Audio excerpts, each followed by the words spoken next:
Alors, c'est une boutade qui tourne en fait au scandale. Bah, ça s'appelle une blague quand même, Christophe. Oui, Mais manifestement, ça n'a pas fait rire grand monde, en particulier dans la classe politique, puisque de la ministre des Sports, Amélie Oudéa-Castéra, à la maire de Paris, Anne Hidalgo, en passant par le secrétaire national des Verts, Julien Bayou, le premier secrétaire du Parti socialiste, Olivier Faure, tout le monde leur est tombé dessus. On ne rigole pas avec le climat. Alors bien sûr, c'est pas forcément de bon goût. Bien sûr, les footballeurs ont des responsabilités. Bien sûr, ils sont des sources d'inspiration pour la jeunesse. Et de ce point de vue, on attend une forme d'exemplarité, mais tout de même.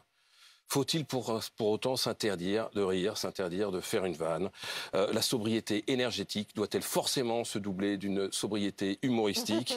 En France, on a le droit de rire de tout. C'est ainsi, c'est notre tradition, y compris les religions, hein, on en a assez parlé. Alors prenons garde à ce que la sobriété reste un geste citoyen et non pas une injonction morale ou religieuse. Car aujourd'hui, ne pas être sobre, c'est quasiment s'exposer à des anathèmes et finir crucifié. Bon, toutes les critiques qu'on a pu lire depuis hier, sur le fond, n'ont pas forcément tort. Oui, mais alors il y a un point sur lequel les critiques sont pas tellement sobres, c'est l'hypocrisie. Parce que la ministre des Sports, la maire de Paris, elle tombe sur l'entraîneur du PSG, mais pour des raisons climatiques. Mais vous les avez entendus critiquer la Coupe du Monde au Qatar, où on va carrément climatiser les stades. Ah bah alors là, non, il y a plus grand monde, hein, parce que le Qatar est le propriétaire du PSG, et parce qu'en pleine crise énergétique, on va quand même pas se fâcher avec la 13e réserve mondiale de gaz.